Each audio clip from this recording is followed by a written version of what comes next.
All right, very good morning and welcome back to Daybreak. And like Trevor told you, in fact, people already, even in Trevor's panel, they were saying they need the transplant. We're going to find out what it's about. Today we're talking about hair transplant. Just by mentioning that, I'm sure you have your own notion of what it is and how it can be done. Immediately you think maybe you can get these dreadlocks from my head and maybe put it into somebody else. But we have an expert who's going to help walk us through what everything entails when it comes to hair transplant, and I'll allow her to introduce herself. Hi, I'm Dr. Ashni Malde. I'm a specialist in aesthetic medicine. Basically, I'm that time machine that makes you look 20 years younger. Yeah. All right. So maybe you can explain what aesthetic medicine is. Okay, so aesthetics is basically beautifying yourself through medical procedures. Okay. I'm legally certified by the medical board. Okay. These are all medical procedures that we do on your hair and skin now to make you look much better, much younger. We also treat some problems. However, we all know that hair and skin is something that's constantly aging. Right. And everybody wants to look good. So here I am for that. All right. So when it comes to, you mentioned an array of things, but before we jump into hair transplant, I guess now with the age of social media and everything, and everybody wants to put filters and everything, do you find that more people are coming to you for changes? What's your experience? It's been a rough road here. Oh, okay. Because people still have stereotypes of how these things are not real. They're fake. They don't even know these things are available here. However, we're trying to raise the awareness because, we're sort of treating a problem, so we can't bring another problem to the problem. Right. Also, we're trying to educate people that you can forever look young. You don't need to look old. So yes, but it's been a good journey. We've been here 3 years now. I've been into practice about 6 years now. And it's been really, really good. A lot of people know what they want. A lot of people are concerned about how they look. And, everybody wants to come in and beautify themselves. And we do the right thing there. Right. Yeah. That's very important, to say that the right thing. And just to say that at least everything is available. And now some of these options are there. Most people have run away from them for such a long time because, like you said, they have their own notions. And yes, culturally as well, there's all of that. But yeah, hopefully those hurdles, you'll continue to go through them. So when you talk about hair transplant, what is it? Is it, like I said, like you can give me your hair and you can take my hair? No, I can't have your locks. Okay. So fortunately or unfortunately, the best part about a hair transplant is we remove your own hair from the back of your head and we replant it in the area of baldness. You'll often see a lot of people suffering from baldness, whether it's men or women. And when you see women, they lose hair because of all the chemicals they use. They lose hair because of braiding. They lose hair because of traction. So, they really lose their dignity. I tell my patients, your hair is your dignity. So why do you want to stay bald?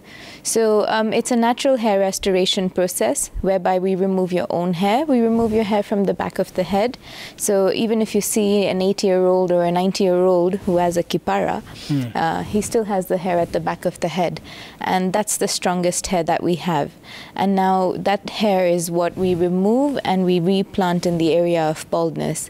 So you could be bald just at the hairline, you could be bald at the crown, you could be bald from the front till the crown. It really depends from person to person. And we guarantee you for 20 years at least, which is a good thing. The most natural part about the hair transplant is that you can grow that hair, you can cut that hair, you can style it, you can do whatever you want to with it. So you mentioned some of the conditions. What is traction? When you say traction, what's that? Okay, so when we're braiding, you're really pulled up. Right. And when you braid and the hair is getting pulled, you'll often see that now you start losing hair from here till here because like the pull is receding hair and hairline. Yes, right. Exactly, exactly. So it's just being pulled, and that's called traction. So it's a type of alopecia called traction alopecia, and you often only find it with most African people, because if you look at Asians, Caucasians, or white people, they don't generally braid their hair so much. And when you're in a salon, your head is literally like this because it's being pulled so much. Right. So yes, this is traction alopecia. And what is alopecia in general? Like, just to break it down so that, you know, people can understand. Yes. Alopecia is a balding process. There's different types of alopecia. And alopecia specifically is now you balding naturally. So androgenic alopecia is the #1 type of alopecia. We have alopecia areata. You must have seen people with bald patches here and there on the head. We've talked about traction alopecia. And then there's something called alopecia totalis and universalis. Universalis means that you don't have hair anywhere in the body. So you won't have a beard, you won't have eyebrows, you won't have hair on your hands, legs, anywhere. Okay. Yeah. All right. So when you mentioned the balding process, it's different, right? Do they have different names for that? Like there's this one, there's some who bald right from the middle. Correct. So what's like the process for? Okay, so there's 7 types of balding. Oh, okay. Wow, I didn't even know there are that many. Yeah. Okay. Yeah. So we just grade them as per the way you're balding. So if you're balding just here, it's grade 1. If you're balding here and here, it's grade 2. If you're balding and then you just have a center of, you know, just hair just at the center, that's grade 3, so on and so forth. So we have 7 types of balding. All in all, you can bald from the front all the way till the crown, and now that's when you're completely bald. Yeah. All right. So then, so if somebody typically, what is like, I guess the first thing would be to grade it, like you said. What is a typical process like? So somebody walks in today and tells you, Doc, I need a hair transplant. What's the process? Often so people don't even know that they need a hair transplant. They don't even want to go there because hair transplant has its own stereotypes, and that's why we're here to break those. So to start off with, you know, people will walk in and they'll just come in and say, Doc, I'm balding. Can you please give me some tablets so I can grow back my hair? And so it doesn't work like that, but I take about 1 hour of consultation. I explain to them. I show them through the machine that this is how they're balding and this is where they're balding. And then I guide them through the process of the hair transplant. So now this is where, you know, I tell them, okay, this is the process of the hair transplant. This is what's going to happen. This is what follows. This is the supplements you need to take. This is the aftercare you need to do. And now help them convince to make that decision that yes, they can opt for a hair transplant because it's the most natural and most permanent restoration method that they can have, you know, because when you see women, they want just wigs or extensions or all of that. Right. Even with a lot of men, specifically Asian men, you see them going for patches. So they just want to stick a patch on the head. And so we're trying to get people out of that because it's good to be natural. You can always do a patch, you can always do wigs, you can always do weaves. There's no harm in it. But you have to be natural at one point. Yeah. Do you find that, you know, so, oh, sorry, before I go there, so once we've done the procedure, how long does it take? What is the actual, when you get in, do you spend 2-3 days in hospital? Do you need some injections to kind of, or do you just, you know, I got this, just shave it off, put it back? Like, what's, like, just walk us through. Okay, yes. So we do shave. We have to shave off your whole head. The whole head? The whole head. Because we only need the root. And our machine is just that tiny. So if we're going to have your long hair, our machine can't go through your long hair to pick out the root. It's exactly like a plant. If you're going to want to plant a plant, you remove it from one area just with the Sorry. Bless you. And you dig a hole somewhere else and then you plant the plant again over there and then it's supposed to grow.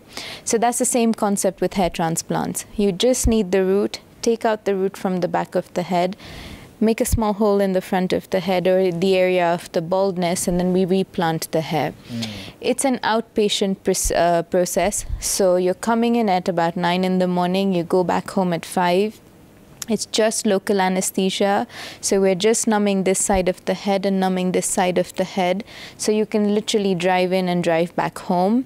You know, we give you breaks in between. You can eat your lunch. You can go to the washroom. Everything is just normal. So it's basically a 2-day process. You come in 9 to 5 for both the days, get your hair transplant done, go back home. I see you the next day for a dressing. And then I see you on the 7th day, and then I see you on the 10th day. So these are basically just reviews. And post that now, I see you after a month for maintenance. I see you like that for 3 months, every month, once a month. And now we just wait for the hair to grow. So it takes about 8 months to 1 year for the hair to grow fully, the transplanted hair. And then now you're good to go for the next 20 years. I want to take the question of the day before we continue. I don't know if it's ready. The question of the day. Well, if you have any questions, we're gonna put it up in a short while. But if you have any questions about the hair transplant, and maybe coaches here, any other aesthetic process or procedures, you can go ahead and ask. What questions do you have around the hair transplant? Any other aesthetic processes? She can answer them. Of course, you can ask. The SMS line is 22422. SMS line 22422. The hashtag to use is Daybreak. SMS 22422 hashtag Daybreak, and we'll be able to ask some of them as well. The other question is this. So you mentioned, so first of all, I didn't know that you actually get the shave. I thought, it's like, I guess what I was thinking about was patches. Yeah. But so during this 8-month period, so do you remain, bald, without hair, bald, until it actually starts growing? Or what's the process? And why does it take that long? Okay, so it takes long for the hair to grow because it goes through a cycle. It takes about 90 days for it to go through a cycle. And then it falls off and then it starts growing again. So until it gets stable, it takes a whole year. But that's only the transplanted hair. Okay. The rest of your hair is still natural, it's original. So it grows back, say in about a month's time, it comes back to this length that you have on the side, and then it continues to grow. Okay. It's just the transplanted hair that takes really long to grow. That's about a year, and then after that, you're good to go. Will it be like? So will it be like an even? So you just kind of need to shave so that it's yes. So you can shave the back of the head, your original hair. You can't touch the transplanted hair for at least 4 months. It's anyway really small, so you really can't even tell. It's a natural process. It grows really slowly. So it's not like you're walking out of my clinic and you have a head full of hair. It's baby hair, and then it's gonna grow slowly, and so that's why it takes a year. So it's a really natural process. Nobody's gonna look at you and be like, Willis, what happened to you? So it's going to look good, natural. You can only trim the transplanted hair with a scissor because it's like, again, like a plant or grass. If you run a lawnmower over it, it's going to cut off. Right. And so when you come in, those months when you're coming in for a checkup, what are you looking for? So we're just observing. The first 3 months when you come for a checkup every month, we're doing something called stem cell therapy, whereby we take your own blood, put it in a machine, separate your stem cells, and then now we're injecting the stem cells back into the transplanted area. Why is that important? It works like fertilizer. Okay. So it's going to make the hair grow thicker, much better. We're giving it the nutrition it needs because it's baby hair. So it's like a small baby. You need to give nutrition to the baby to grow. And once now you do that for 3 months, it's sufficient enough now to have enough nutrition in the hair, and now it allows it to grow. So from the 4th month, you see about 50% results, and then now you go on to see 100% results at 1 year. For a person who is generally, I'm not ashamed to admit, afraid of injections, where are these injections made? Is it right direct? Yes. Oh my God. But believe you me, my needle is just that much. Okay. We've mastered an injection technique where you barely feel any pain. So it's really smooth process. Even the anesthesia takes about 20 to 25 minutes. I give my patients the comfort that they want. If they're telling me, stop, I'll stop. I'll make them relax. We have a whole team there. They're absolutely comfortable. I've never seen anybody being like jumping off the chair and being like, no, I want to go home kind of a thing. Right. So it's a smooth process. And come on, we've all had injections all our lives. So it's nothing so tedious. Yes, it's the head, so people are scared. I mean, I get questions like, will I get brain cancer? Because I was going to ask next, what are some of the complications, if any? Are there any complications? Not really. Okay. We have 4 layers of skin, and the hair follicles are in the 3rd layer of the skin. And now when you're injecting the anesthesia as well, we're only injecting till the follicle. After the skin, you have fat, and then you have muscle, and then you have the skull, and then you have the brain. And the skull is a bone. It's just like a barrier, like a wall. So there's no way the local anesthesia is passing through into the brain. And it's local anesthesia. It's just the same what you're given for dental procedures. It's something that reverses in a few hours. So it can't really damage your brain. Even the machine, as I said, is just a millimeter long. So when we're going in, we're not even touching your skull at all. So there's nothing penetrating beyond the skull. So no side effects, no brain cancer, no memory loss, you know, no effect on you saying, okay, now I can't even perform my daily routine, nothing like that. Yeah. All right. So, of course, yeah, I'm still at the injection, but you know. So let me just ask you, sorry people, this has to be personal. So if you're getting the injection while I come in, every time they get the anesthesia, or it's just now? No, it's it's first just during day, the procedure? Yeah. Okay. The first day is just in the morning. Okay. You're good to go for the 6 hours. Right. You don't feel anything for the rest of the 6 hours. Right. The second day, again, we do it in the morning. You're good to go for the 6 hours. When you come in for the stem cell therapy, it only takes me a minute to finish the stem cell therapy. Okay. So there's no need for anesthesia. Right. There's no pain, literally. Right. So that's about it. It's just 2 days of a little bit of inconvenience, and after that, you're completely fine. What about care? So what's like during this time, the 3 months to 4 months, you said we do not shave at that point, but what about like care in terms of washing and all this other stuff? So you can wash your hair normally. You can do whatever you want to your hair, apart from now styling the transplanted hair. So you can't braid, you can't do the locks, you can't do anything to it because it's still baby hair.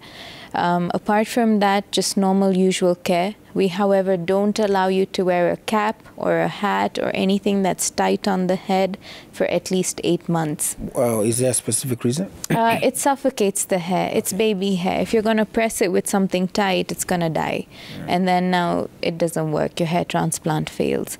Apart from that, no care really needed. Just your usual routine lifestyle. Can you shampoo? Yes. Okay. You can shampoo every day. You can shampoo whenever you want. You can do anything else you want to the hair. Just don't cover it. Don't suffocate it. That's all.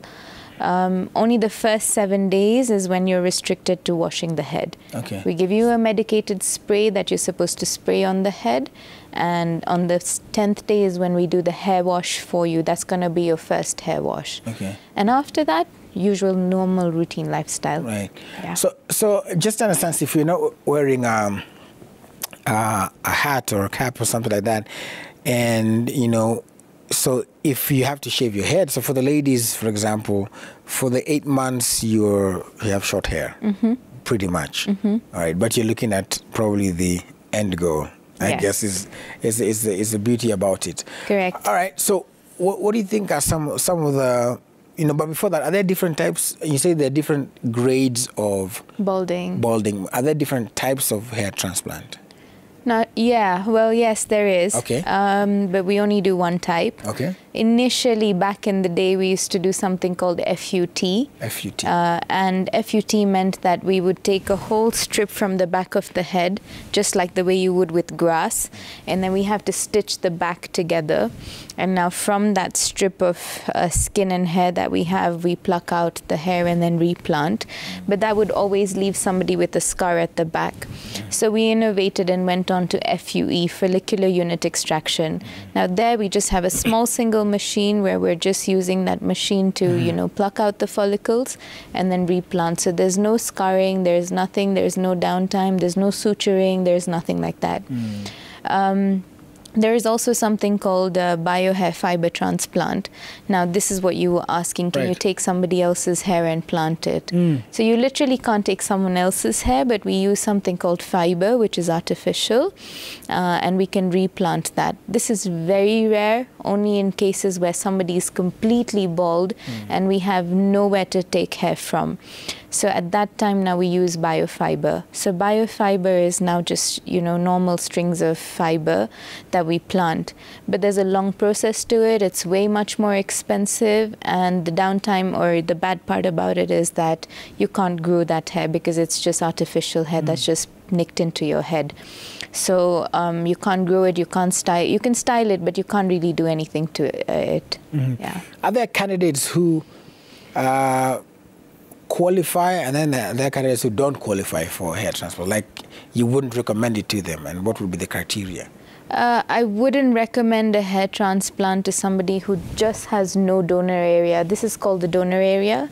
Now that is where we need to remove the hair from. Is there a specific reason why that's the part that's used? Yes, as I said, even if you see an 80-year-old or a 90-year-old, he has hair at the back. Right. That's the strongest hair you have in the body. Okay. So that's why we use that hair. Right. But there's some cases where they've balded so much that they've gone all the way till down.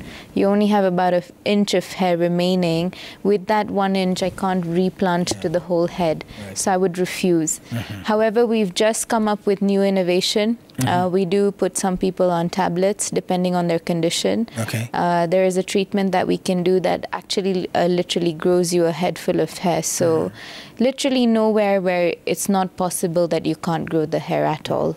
Yeah. All right. Well, let's take a look at some feedback right now. I'm told we have some SMSs people are writing in with some questions. Let's take a look at them. Right, Sarah is asking, can I shave just one part to get the roots instead of the whole head? Yes, you can. However, we still need a big area. So we call this a non-shave technique. Okay. Suppose you come in, for example. Right. Allow me to use you as an example. No problem. You come in and you're like, no, I don't want to get rid of my locks. So what we do is just shave the back of the head, leave you with a certain part of your locks, and then now we just plant. But there are cases where now somebody is bald here and then they don't want to remove the hair. It's going to look really funny because this part we need to shave for visibility purposes. If I can't see and you're bald here and then I'm planting, I'm going to miss out on a lot of spaces. Right. So we often opt most people to shave. We counsel them to shave. It's also better because remember, 7 days you're not washing your hair. So there's some blood that's seeped in. You don't want to get infected. You don't want it to smell and all these things as well. And it's a one time. And trust me, I've seen women being bald even for a whole year and they're so comfortable with it. So it's just something that we have to choose. And as I was mentioning in the beginning, it's been a rough road because, you know, the things, people don't really want to talk about these things. People don't really want to accept it. People don't want to go to work and be like, yeah, I got a hair transplant done. Everybody wants to be secretive about it. If you were in the US, everybody would just be walking around just like, oh yeah, I got this done, I got that done. Right. So I really convince my patients that let's be open about it because you don't know who you're helping. You may have 10 other women in your office who are suffering from the same thing. They're not as confident as you and, you know, they don't even know where to go and it's really breaking down their confidence, their self-esteem. So this is something where it's going to really help you raise awareness to other people as well. So yes, shaving is actually necessary. It's a must. Right. Yeah. It is a must, Sarah. Hopefully that answers your questions. Let's take a look at the next one. Right. Are there any effects after the hair transplant, or maybe the hair will just grow normally? Are there, I guess side effects, complications? I guess you answered that, but maybe you can just answer it again. No effects, really. And hair does grow normally unless now, you know, there's something wrong with you as a patient, like you're a chronic smoker, chronic drinker. Oh, that has some effects? Yes, it does. I had no idea. You know, every time, so like on Wednesdays, like I told you, we do a lot of every time doctors come here, that's the same thing. They fight against the drink and the smoke. So it looks like it has a lot of, so it affects hair. To a certain extent. Okay. I mean, I have a bar in my clinic. So once you're done. That's why we're coming. Yes, please. So once you're done with the transplant, Right. you do have a glass of whiskey at your table. But it's like you can't be drinking all day, every day. If you're going to do that, then I don't guarantee you 20 years. Okay. If you're going to smoke 2 boxes of cigarettes every day, I can't promise you 20 extremes. Extremes. Right. If you're going to just eat burgers and fries all day, every day, I can't help you because you're not giving any nutrition to your hair. So yes, these are now the side effects as you as a patient if you're not taking care. I had somebody who was coming from very unhygienic conditions, and it's like basically a slum area, and now they've caught fungal infection. The hair transplant is going to fail. So if you as a patient are not taking care, then obviously these things are going to happen. But if you're taking care, you're doing the right thing, we're guaranteeing you for the next 20 years. Let's go back when you talk about dietary foods. What are some of the foods that are good for the hair? Anything which is protein based and anything which is vitamin E based. So you can do avocados, you can do nuts, you can do fish, you can do chicken, you can just do anything that's protein. But that doesn't mean you live on fish all your life, you know. Because I want good hair. Yeah. Exactly. Yeah. Just have a balanced diet. Just make sure you're doing things right. Have your burgers and fries, there's no issue. But don't do it every day. Everything has to be balanced for obvious reasons anyway, not just for the hair. Yeah. All right, now let's take another question. Someone is asking, are there any effects? Oh, that one's been answered. The next one. Next. How much does it cost? Contacts will give. Are you comfortable sharing the cost now? Yes. Of course. Or how much does it cost? So, and of course, your contacts will give towards the end. Yes. So we charge 100 shillings per hair. We charge per hair. We gauge. This is per root? Per root. Okay. Yeah. So we gauge on the, extent of baldness. And then if you're just bald from here till here, about 2 inches, it takes about 2,000 roots. So when you're bald from here till here, it takes about 6,000 to 7,000 roots. We charge 100 shillings a root. So you're looking at spending about 700,000. You're looking at spending another 60,000 for the stem cell therapy. But then there's a lot of complementary things because we give a full 8-month care. We give you your supplements for 6 months. We get your blood tests done. Everything is now part of a package. You don't have to come into the clinic every time and pay a consultation fee as well. So you are looking at about 600 to 700,000 if you're a full kipara. But if you're just a hairline, then we're and you need at least 200,000-ish. But then again, we have offers from time to time. We have a lot of things we can put into the table. So the offer is always on the table. You come in, you walk, we discuss, and then we see how we can work things out. I know there are a lot of people who really can't afford these things, but they really need it. So obviously I have to do my CSR part as well. But just so that everybody knows, I'm at par with prices with everybody in the world. Say Turkey. Turkey is the hub for hair transplants. When you go to Turkey, you're spending about $2,000 to $5,000. When you go to India, you're spending... And you haven't counted the fare and airfare and accommodation and all that. Yeah. Yes. And at least you have this in the vicinity of your home. Even if something's going to go wrong, you can come catch my neck. But if you're going to go to Turkey and something goes wrong, and trust me, I do 1 retransplant from Turkey every single month because now it's become such a business that they cheat people there, and then when they come back over here, they've got a failed hair transplant, and now they know that they have to come back to me because they can't go back to Turkey. Right. They can't even go to sue them. So you have everything in the vicinity of your home. You don't need to travel for your stem cells. So yes, maybe a cost of a bit here and there higher, but I'm trying to give the best. My clinic looks like a resort, so even better. Yeah. And so I've tried to keep prices at par, even with India, because we know India is a medical hub for the world. And so, it's just that now people need to be open about it, and we can always work out on the prices. Just a question, what would a retransplant look like? What happens then? In a retransplant? Right. So what happens Because they already have the... No, they don't have anything. They don't have anything. Okay. All right. So somebody's gone with at least like half baldness. Right. They've only planted the hairline and they've left the corners. So the guy comes back after 8 months and like, I don't have hair here. And he just has one hairline here. Wow. So initially, I used to do free retransplants because, they've lost their confidence. They've spent so much of money. They've done all these things. But now I feel some patients outsmart me and they're like, Right. oh yeah, Turkey's cheap, I'm going to go get it done this. Then I'll you be come like, back. okay, go. When it fails, you can come back to me. Right. So now I charge double the price. Right. But Smart move. Yeah. but yeah, so it's sad because, you know, it spoils names for us as doctors, because a lot of people out there are just doing unethical stuff. And it's really sad because now everybody comes to us thinking what bad is going to happen to them rather than even wanting a solution.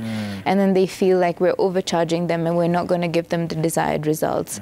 So this is my urge to a lot of doctors, that if you don't know your stuff, please don't do it because you're being unethical. If you know it, do it in a legitimate way, because now doctors are just being known to make money out of everybody, which is really, really wrong of us. Yeah. It's commercialization. Yes. All right, let's take a look at another question.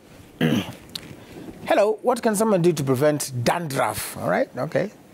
And that's about dandruff. What can someone do to prevent dandruff? Let's keep it clean, obviously. And, you know, if you really have serious issues, then come to me for a consultation, because I can't just gauge whether it's dandruff, what the history is, where it came from, how it happened. It takes me 45 minutes to consult. So is when I can tell, okay, this is what you can do. But to start off with, maybe start off with a medicated shampoo. It's available over the counters in all chemists. And otherwise come in for a consultation, because you're not your own doctor, you know.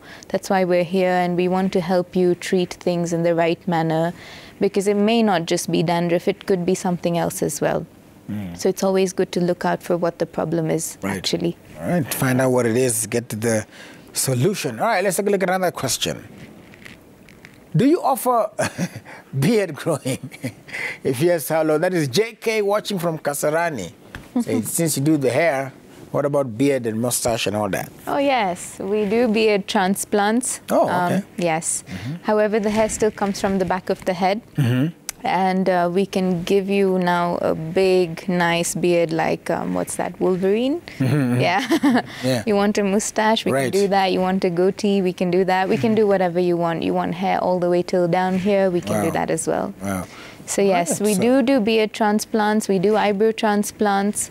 A lot of females do suffer from not having eyebrows, so we do that as well. And it's now natural. You don't need to go and tattoo or do anything like that. Right, because the permanent sort of tattoos. Yes, yes. So now you have your own natural hair. We'll shape it the way you want. We shape it according to your anatomy, actually. So yes, we can do all of that. If not a transplant, we can do other treatments as well, because I often find people coming in with just small patches missing from the beard.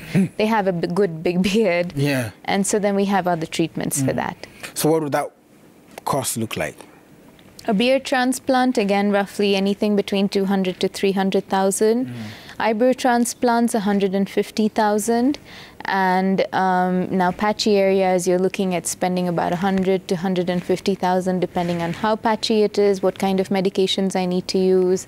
Am I just doing stem cell therapy for you? Am I doing a combination of treatments? But yeah, this is a rough estimate. All right. Okay, let's take a look at another question. That is Nick from Jiro says, can one get your hairline straight even if you're never born with a straight hairline? Yes, whatever hairline you want. You want hair till here? We can give you hair till here.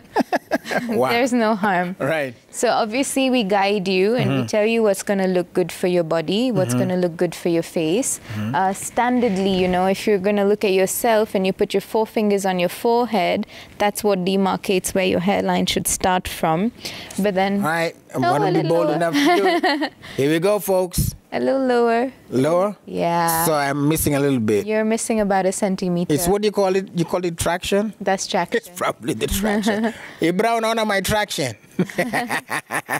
All right. Yes. So most Africans have a C-shaped hairline. Okay. Most Asians and whites and Caucasians have an M-shaped hairline. So we do draw the hairline according to your ethnicity and according to now your anatomy of your face. But then if you tell me, no, I want it a little lower, no, I want it a little higher, then we adjust according to a mutual decision. Yeah. All right. So you can figure it out, get your hairline in check. Remember, 4 fingers, so you can know. As you can see, bado tumewacha hii kidogo. Well, we are moving forward. We are cruising nicely. All right, let's take a look at another question here from the viewers here. Paul is asking, what if someone's head was burnt on a certain area of the head? Can you regenerate it? I'm saying you talk about the hair. This is such a perfect question. We just did a hair transplant last week for a burn case. He'd gotten burnt when he was a child. He doesn't even remember how it happened. He had a huge burn scar just on this side. We filled it up. And on the 7th day, when we were doing his first hair wash, his hair looked even better than a normal hair transplant. Wow. So yes, we can treat your burn scar. We can treat any kind of scar for that matter. We can even treat cancer patients for that matter. Those who have gone through hair loss. Yes, anybody who goes through chemo or radio and then they lose all their hair. You just need to come to us, we need to evaluate, and then we can do it. So any kind of trauma whatsoever, whether it's a burn, it's a cut, it's a surgery. I had somebody who came in who had a surgery done and they grafted really badly, so they cut off most part of the hair to graft it. Left a lot of skin in between, and now she needs a hair transplant.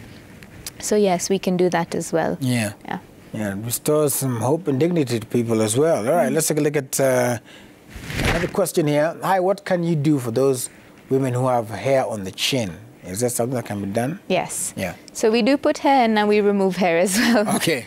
So we do something called laser hair removal. And now laser hair removal means we're using a laser machine now to laser on your face. So the laser light, the wavelength hits your follicles and it burns off your follicles.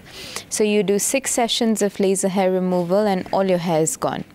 So yes, whoever's suffering from chin hair, whoever is suffering from unusual hair, or else most females prefer to do a full body laser hair removal. Now that we're doing from head to toe, and all your hair is gone in 6 months, it never grows back again. Wow. Yeah. All right, so you can remove the stubborn chin kind of hair as well. Yes, absolutely. All right. Take a look at another question here. Yeah, someone's asking, is age a determinant? Does it depend on age? Not at all. My eldest patient was 82. We got a hair transplant done. 82? Yes. Wow. He's now 84. And he's so happy. He has a head full of hair. I think he got a girlfriend as well. Come on now. Good stuff. But every single month there's a box of chocolates in my office because he's so happy. So age is not a barrier, disease is a barrier. If you're suffering from heart conditions, if you're suffering from diabetes, if you're suffering from blood pressure, then yes, there's some hindrance. We have to follow some protocols. Okay. There is never an absolute no for hair transplants because it's just local anesthesia. So my partner, who's right here with me, his sugar levels were 19, which is 387, which is extreme. Right. Because if you ask him to read the TV, he wouldn't be able to read. And we did his hair transplant, and he has the most successful results. Wow. So this is just an example, but we do day in, day out see people. Like yesterday, we've treated somebody who had a stent last year, and everything went smooth. It's just how you follow up, how you take care of that patient, what you do, the protocols that you follow. So it's absolutely fine. Age doesn't matter. In fact, even for the stem cell therapy, it's actually called growth factor concentrate therapy. And now that is used on anybody. Age doesn't matter, disease doesn't matter, ailments don't matter. So even the stem cell therapy, the GFC, works amazing. So suppose you do want to do a hair transplant, suppose you're not eligible for a hair transplant, go out there and ask your doctor about GFC. It's called Viata GFC. Just go out there and ask about it, and it works amazing wonders as well. Yeah. And is it like, so in age, is there a limit or a factor in terms of how quickly they recover? Or is it the standard 8 months for, no matter the age, anybody? Anybody, 8 months for sure. And that's why we have the GFC. As I said, it's fertilizer. Okay. So that fertilizer is making sure you have 100% growth factors from your blood. Right. And those 100% growth factors are ensuring that the hair grows no matter what. Yes. Wow. All right. Quite a lesson here. Do you have another question? All right, let's take a look at the question. Grace is asking, what can I do for my hairline to grow? Imekatika sana. So as we said, nakatika because of traction. Also, one more reason is pregnancy. So post-pregnancy, you'll see most women lose a band of hair. And 50 to 70% of the cases, it doesn't grow back. So you need to come to me, I need to evaluate because I need to know everything, your history. Are you breastfeeding? Are you going to get pregnant again? How are your hormones? All these things evaluate and then make me make a decision. Yeah. All right, let's take one more because of time. Let's take just one more here. Will the transplanted hair go gray? Will it go gray? Will it show my age? Yes. Right. Hair and skin, as I said, is constantly aging. And if we're removing gray hair from the back and we plant that, it's still going to grow gray. Unfortunately, there's no science enough to prevent graying. Right. So whatever you have is whatever's going to come, and eventually you are bound to gray. It's just how you take care of it. So try do natural healthy foods, do oiling. Oiling is absolutely necessary. A lot of us don't oil our hair. A lot of us don't oil our hair for the right amount of time. We either leave it on for so long or we just do it like once a month, so it's not sufficient. So ideally, you're supposed to oil your hair at least once a week, and you're supposed to oil only for 15 minutes, which is enough for it to penetrate into the follicles, and that hydrates your hair, prevents it from graying and all these other unnecessary things. Your diet also matters, your lifestyle matters. Genetics is something you can't control. You'll see 30-year-olds having white hair as well. But it's really on you and how much you're maintaining your body. Yeah. So you mentioned, is it the same for male and females, the hair, the oiling? Yes. Once a week? Yes. All right. At least try and do once a week. I generally tell people to do twice or thrice a week, but I know a lot of people with, extensions, braids, locks, it's difficult to wash hair twice a week or thrice a week, is why I've limited it down to just once a week. So at least oil once a week and then now wash it off immediately after. So that's hydrating your scalp so much. Now you don't have the dandruff issues, you don't have the graying issues, you prevent so many things from it. Yes. All right, and so again, because, mostly for men, we know, like, since I'm shaving once a week or twice or once in 2 weeks, I'm easy. I don't need to, keep oiling and caring for it every single day. So that's not advisable. Not every day, but because you're shaving once a week, when you're at the barber's, tell him to oil for you. Go home, wash it off, because at least you're hydrating your scalp and then you're not worried about the grays, At least you're maintaining what you have on the head. All these things are necessary before you come to me for the transplant now.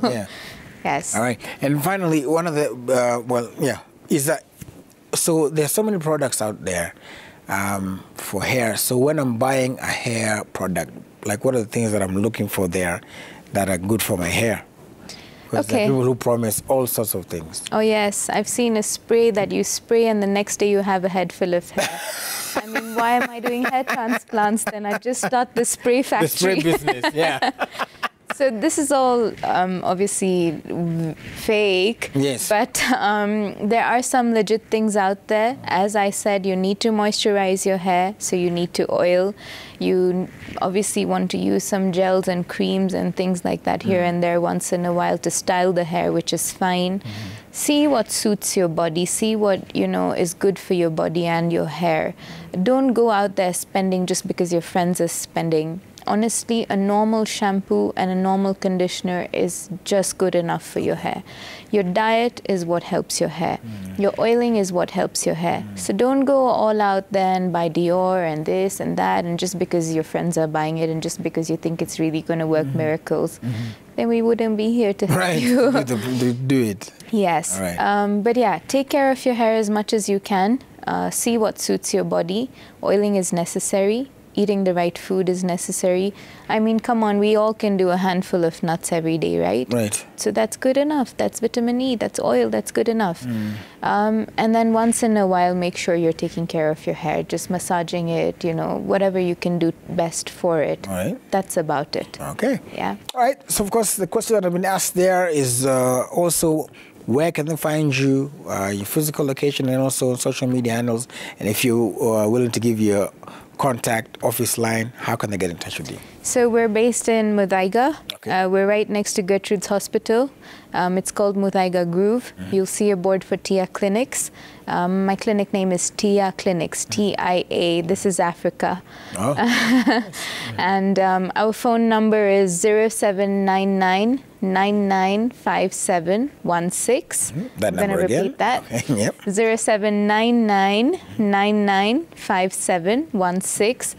But you can find us on all social media handles. We're there on Instagram, we're there on Facebook, we're there on Twitter, LinkedIn, whatever you want, even TikTok. It's known as TIA Clinics. Okay. So, or TIA Clinics KE. So you'll find us anywhere, and the minute you see my face, that's my page. All right. So TIA Clinics KE, and the number's been given there.